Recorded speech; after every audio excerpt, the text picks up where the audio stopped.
குறைஞ்சாலும் சமீபத்தில் ஒரு நிகழ்வு, எங்க ஊர்ல எல்லாம் 1001 பணியாரம் வாங்குவோம், இதுல 1 குறைஞ்சாலும் கலவரம் ஏற்பட்டு போயிடும்.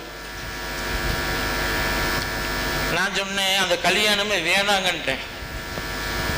அந்த கல்யாணமே பணியாரம் குறையிறதுக்கே கலவரம்னாக்க, நகை குறைஞ்சா, கொண்டு போற சீசமா குறைஞ்சா, அப்ப எங்கெல்லாம் நிர்பந்தப்படுத்தி கட்டாயப்படுத்தி பலவந்தப்படுத்தி அழுத்தி உருட்டி மிரட்டி வாங்கப்படுகிறதோ இது ஷரியத்து ஒருபொழுதும் ஆமதிக்கவில்லை. இது தெளிவான ஹராம். இந்த ஹராமுக்கு நீங்களும் நிர்வாகிகளாகி நீங்களும் துணை போயிடக்கூடாது, நானும் உலமாக்களாகிய நாங்களும் துணை போயிடக்கூடாது. இந்த விஷயத்தில் நாம தெளிவாக இருக்கணும். அப்ப மணப்பெண்ணுக்கு பெற்றோர்கள் மனம் வந்து கொடுப்பதை சரியற்று ஆதரிக்குது. அதே மாதிரி நிர்பந்தம் இல்லாமல் எதையும் கொடுத்து வாங்குவதற்கு சரியத்தை அனுமதிக்குது.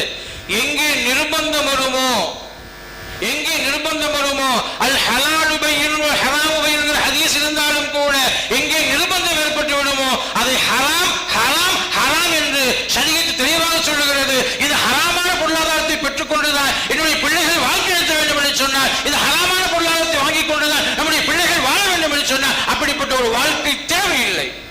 அல்லாஹ் பாதுகாக்கணும். எனவே நாம் கொடுக்கிற பொழுதும் வாங்குகிற பொழுதும் நம் இல்வாழ்க்கையை எதை மையமாக வைத்து ஆரம்பிக்கிறோமோ அது அல்லாஹ்வுடைய பொருத்தம் இருக்கிறதா, ரசூலுடைய ஆசை துஆ இருக்கிறதா என்பதை பார்க்க வேண்டும். இல்லை என்று சொன்னார் அப்படிப்பட்டவனுக்கு கேட்கிறவனுக்கு கட்டி கொடுக்கணுங்கிற விஷயமே இல்லை. கேட்பவனுக்கு தான் கட்டி கொடுப்பவன் நிலைவருகிற பொழுது அப்படி வறுமையானால் அவனுக்கு கொடுத்து சீரழிவதை விட என்னுடைய பெண் வாழ வெட்டியாக இருப்பது மேற்கிற நிலைமைக்கு நாம வரணும். ஆனால் அல்லாஹ் பாதுகாக்கணும். எனவே இங்க இருக்கக்கூடிய இளைஞர்கள் தம்பிமார்கள் திருமணத்திற்காக தயாராகி கொண்டிருக்கிற அருமையான அது நாங்க அப்படித்தான் நினைக்கிறோம்.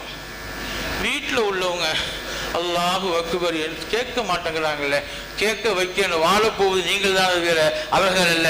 எனவே வரதட்சணையை கட்டாயப்படுத்தி பலவந்தப்படுத்தி அழுத்தி உருட்டி மிரட்டி வாங்குவது என்பது ஹராம் ஹராம் ஹராம். வாஹிருதான் அல்ஹம்துலில்லாஹி ரப்பில் ஆலமீன்.